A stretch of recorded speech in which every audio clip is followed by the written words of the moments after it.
Olá, que bom ter você mais uma vez aqui comigo para darmos sequência ao nosso estudo de O Livro dos Espíritos.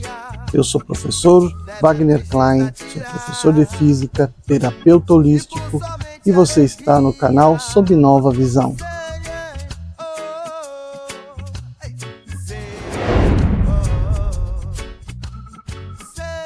Hoje nós vamos ler o capítulo, ainda no capítulo 9, né? Lei das Igualdades, a igualdade dos direitos do homem e da mulher. Questão 817. Diante de Deus, o homem e a mulher são iguais e têm os mesmos direitos? Resposta. Deus não deu a ambos a inteligência do bem e do mal e a faculdade de progredir? A resposta é muito óbvia, né? Se Deus deu-lhes a igualdade, por que seria diferente, né? Questão 818. De onde se origina a inferioridade moral da mulher em certos países? Bom, o Espírito responde. Do império injusto e cruel que o homem tomou sobre ela. É um resultado das instituições sociais e do abuso da força sobre a fraqueza.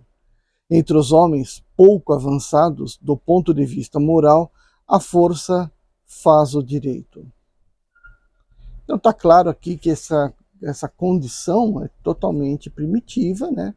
E a gente só vai encontrar realmente em povos que são atrasados, né? Se você pega povos que já passaram por tantas e tantas transformações, guerras e dificuldades, aí o povo, né, geralmente vai se depurando, né? Questão 819. Com que objetivo a mulher é fisicamente mais fraca do que o homem? Resposta. Para lhe assinalar funções particulares. O homem é para os trabalhos rudes, por ser mais forte, a mulher para os trabalhos suaves e ambos para se entreajudarem nas provas de uma vida plena de amargura. Aqui é uma questão interessante, né? Porque força não está exatamente, não é diretamente proporcional ao tamanho, né? A força física nada mais é do que uma capacidade de se transformar energia em trabalho, né? E aí não adianta nada você ter uma pessoa forte, musculosa, grande, musculosa, que não consiga converter energia armazenada nos seus músculos em trabalho físico, né? Por alguma deficiência de movimento, por exemplo, né? E por outro lado, às vezes não ofereça resistência, né? Por exemplo, que depende muito da questão nervosa, resistência a uma determinada fadiga, né? O Kardec, ainda questão 820. A fraqueza física da mulher não coloca naturalmente sob a dependência do homem? Resposta. Deus deu a uns a força para proteger o fraco e não para se servir dele. E aí vem a conclusão do Kardec. Deus conformou a organização de cada ser às funções que deve cumprir. Se deu à mulher uma força física menor, dotou-a ao mesmo tempo de maior sensibilidade, relacionada com a delicadeza das funções materiais e a fraqueza dos seres confiado aos seus cuidados. Então também outra visão que é interessante a gente fazer, né? A questão da delicadeza, né, maior no organismo da mulher, coloca ela em melhor sintonia com a delicadeza das crianças, né? A quem ela presta os cuidados iniciais. Questão 821. As funções para as quais a mulher está destinada pela natureza têm uma importância tão grande quanto as do homem? Então veja aqui, né, que todas essas questões aqui, de 817 a 821, talvez as outras também, são todas marcadas pelo século XIX, onde ainda havia na Europa machismo bastante acentuado, né? Resposta: sim, e maiores. É ela quem lhe dá as primeiras noções da vida. 822. Os homens, sendo iguais diante da lei de Deus, devem sê-lo igualmente diante da lei dos homens. Aí, resposta: é o primeiro princípio de justiça. Não façais aos outros o que não quereríeis que vos fizessem. E o Kardec, na mesma questão, pergunta: segundo isso, uma legislação, para ser perfeitamente justa, deve consagrar a igualdade dos direitos entre o homem e a mulher? E o Espírito responde: de direitos, sim, de funções, não. É preciso que cada um esteja colocado no seu lugar. Que o homem se ocupe do exterior e a mulher do interior, cada um segundo sua aptidão. A lei humana, para ser equitativa, deve consagrar a igualdade dos direitos entre o homem e a mulher, pois todo privilégio concedido a um ou ao outro é contrário à justiça. A emancipação da mulher segue o progresso da civilização. Sua subjugação caminha com a da barbárie. Os sexos, aliás, não existem sendo pela organização física, visto que os espíritos podem tomar um corpo ou outro, não havendo diferença entre eles. Sob esse aspecto, e por conseguinte, devem gozar dos mesmos direitos. Então, acabou-se esse item, né? Igualdade dos direitos do homem e da mulher. E aqui, a princípio, né? A gente tem que parar de pensar justamente essa última fala aqui do espírito, né? Enquanto espírito desencarnado, não existe uma diferença entre o sexo feminino e o sexo masculino, né? Essas partes, né, esse desenvolvimento do organismo é próprio da matéria. E então, quando o espírito vem para o corpo feminino ou para o corpo masculino, ele já assume previamente, antes de nascer, quais serão as suas seus instintos, né? Qual será a modulação do seu caráter, dos seus instintos, devido às pequenas diferenças que existem dos organismos, né? Da composição hormonal que rege todo o comportamental do indivíduo. Então, para que tanto esse espírito quanto aquele espírito possa desenvolver toda a sua trajetória, é óbvio que tem de haver iguais oportunidades.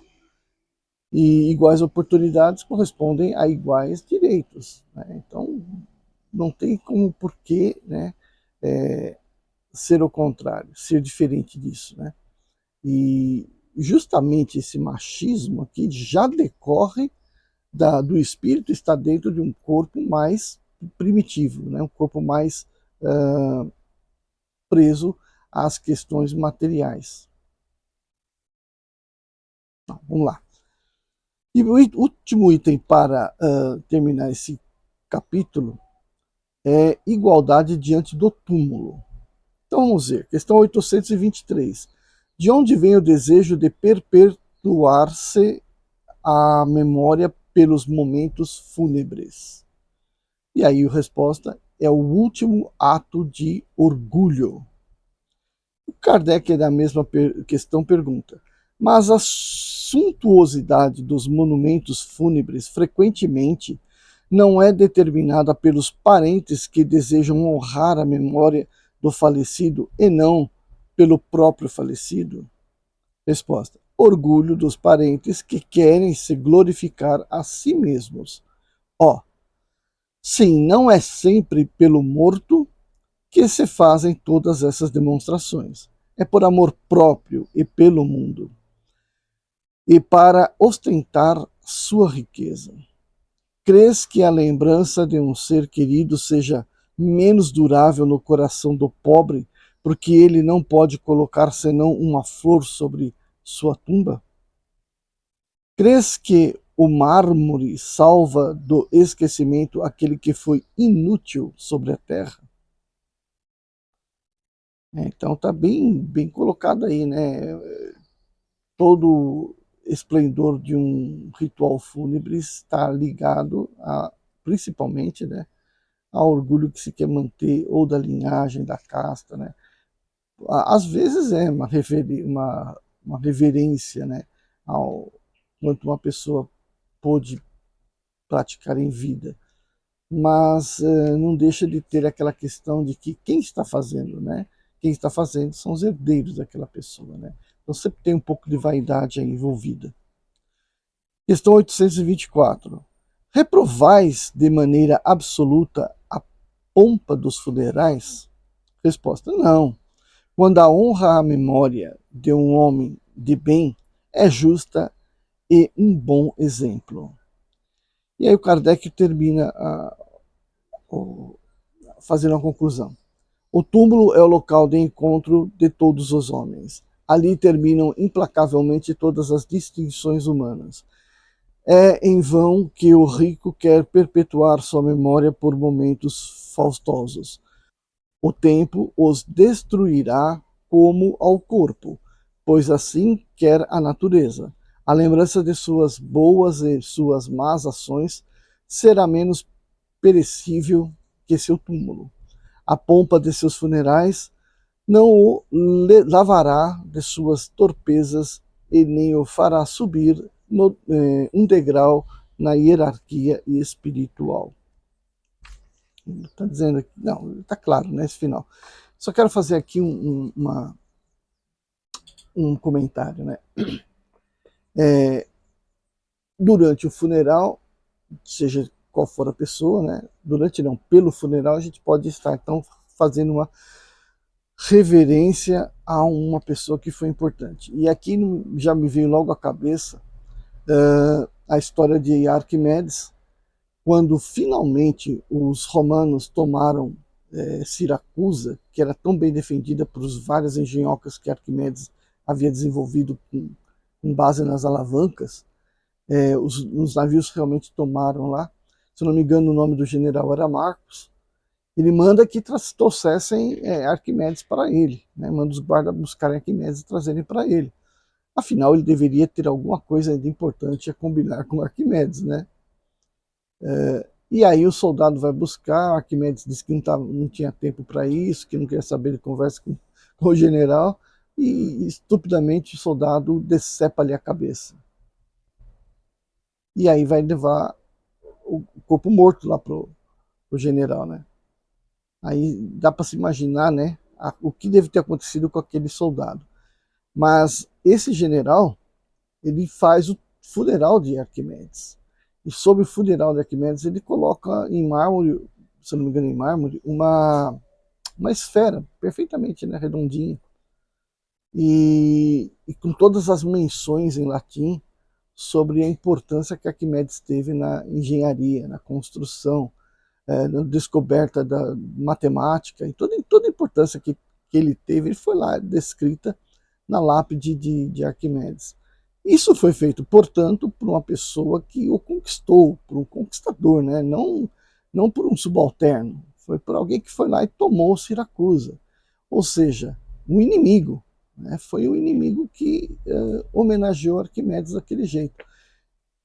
Então, aí a gente vê realmente o reconhecimento que tem uma personalidade mediante a sua história, né, de vida.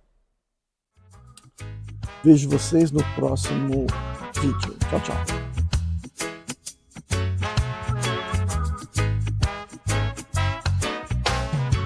Quando você acordar, comece bem o seu dia, deve a tristeza tirar, e por somente alegria